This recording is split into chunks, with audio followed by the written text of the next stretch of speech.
اس بابرکت رجب کے مہینے میں ایک ایسا واقعہ جس سے ہمارا سینہ منور ہوتا ہے، کیونکہ ایک ماں کے بطن سے ہی ایسی ہستیاں دنیا میں آئی ہے کہ جن کے بارے میں یہ ماہ رجب، خصوصاً 13 رجب میں مولا کائنات جو صاحب زمان ہے، جو زمانے کا محتاج نہیں ہے، وہ تھے، وہ ہیں اور وہ رہیں گے۔ اچانک صحرا میں ایک دردناک آواز آئی اور گھرانے کی آواز آئی۔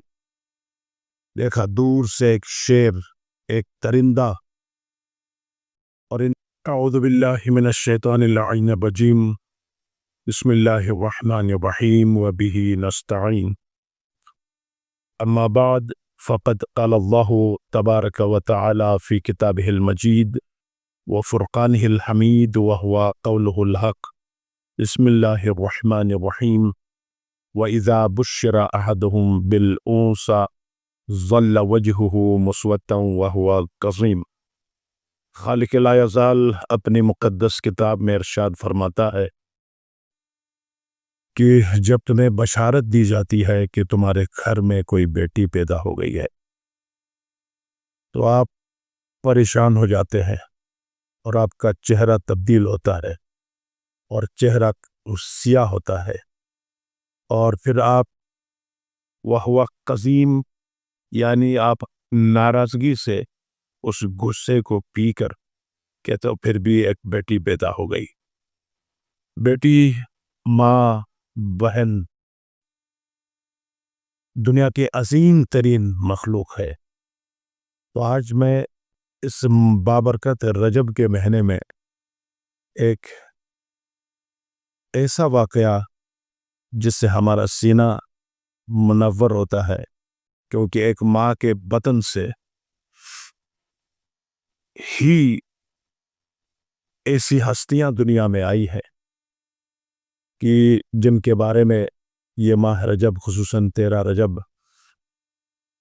میں مولا کائنات جو صاحب زمان ہے، جو زمانے کا محتاج نہیں ہے، وہ تھے، وہ ہیں اور وہ رہیں گے۔ اور اس کا ایک انتہائی خوبصورت واقعہ، جب مولا کائنات دنیا میں آئے تو ماں نے اپنے سامنے بٹھا کر مولا کائنات سے اور اپنے فرزند سے مخاطب ہو کر فرماتے ہیں، یا علی، میں آپ کو ایک واقعہ سناؤں۔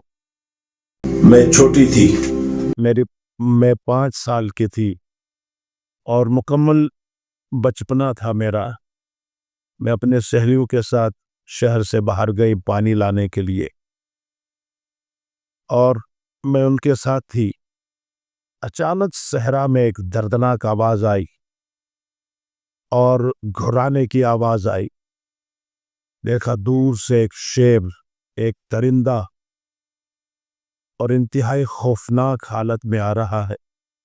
سب بڑے تھے اور سہیلیاں بڑی تھیں، ان کی عمریں بڑی تھیں تو وہ چلی گئی اور میں صحرا میں تنہا رہی، اور وہ قریب آتا گیا۔ اب میں کہیں جا نہیں سکتی تھی۔ میں نے سوچا اب یہ درندہ آئے گا اور میں تو چھوٹی ہوں۔ اس وقت بالکل قریب تھا کہ وہ میرے اوپر حملہ کرے۔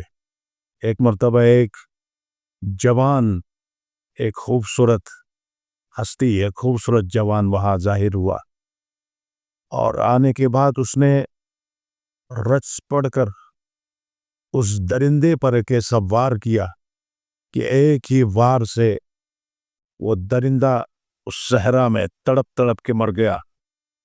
اور مسکرا کر جب میرے قریب آئے تو میں انتہائی خوفزدہ بھی تھی اور سوچ رہی تھی کہ آخر اس جوان نے میری مدد کی ہے تو میں کیا اس کے لیے پیش کروں۔ میرے گردن میں ایک ہار تھی، وہ ہار سے بہت میں محبت کرتی تھی اور ہمیشہ پہنے رکھتی تھی، ہمیشہ میں مانوس تھی اس ہار سے۔ میں نے کہا کہ یہ تحفہ اس کو دینا چاہیے۔ میں نے گردن سے ہار نکال کر کہا کہ جوان، تو نے صحرا میں تنہا تھی، میں بچی تھی، میں بھاگ بھی نہیں سکتی تھی، لیکن تو نے بچایا۔ یہ کہہ کر میں نے اس کو ہار دی۔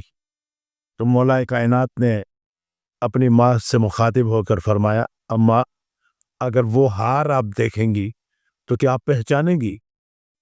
تو کہا کہ کیوں نہیں، وہ میں ہار ہے، اور میں اپنے میرا گردن بند تھا اور میں اس کو پہچانتی ہوں۔ ایک مرتبہ جیب میں ہاتھ ڈال کر وہ ہار پیش کرتے ہیں، وہ گردن بند اپنی ماں کو دیتے ہیں، دیکھ کر کہتے ہیں، یا علی، علی جان، لخت جگر آپ کے پاس یہ گردن بند کیسے پہنچی اور یہ آپ کے پاس؟ تعجب سے جب پوچھا تو مولا کائنات نے مسکرا کر تبسم کر کے فرمایا کہ ماں، آپ کو پتہ ہے وہ جوان جس کو آپ نے اپنا جو ہے نا گردن بند دیا تھا، وہ جوان میں خود علی تھا۔ میں خود علی تھا، میں نے آپ کو بچپن میں بچایا۔ وہ علی حیدر کرار جو بچپن میں ابھی ماں کے بطن میں آیا نہیں ہے، وہ اپنی ماں کو صحرا میں درندوں سے بچانے والا علی، اور وہ علی جو بچپن میں اژدہا کو چیرنے والا، وہ علی جو آدم سے لے کر خاتم تک سب نبیوں کی مدد کرنے والا علی، سلیمان پیغمبر کے زمانے میں سرکش جنوں کے ساتھ لڑ کر اس کے اس رکاب میں اور دوبارہ ان کو مجبور کرنے والا علی ہے۔ خدا کا لاکھ لاکھ شکر ہے کہ ہم ایسی ہستی کو مانتے ہیں جو تھے، جو ہیں، جو رہیں گے، اور انشاءاللہ تعالی ہم اللہ کا ولی اور وسیلہ سمجھ کر ہمیشہ ہم ان سے منسلک ہیں، اور یہ ہمیشہ ہم دعائیں دیتے ہیں کہ جب بھی علی کے فضائل سن کر دل میں خوشی طاری ہوتی ہے، خوشی کی ایک لہر دوڑتی ہے، تو ہم اپنے ماؤں کو دعا دیتے ہیں کہ ماؤں کا دامن پاک تھا، جس کی وجہ سے ہمارے دل میں علی کی محبت ہے۔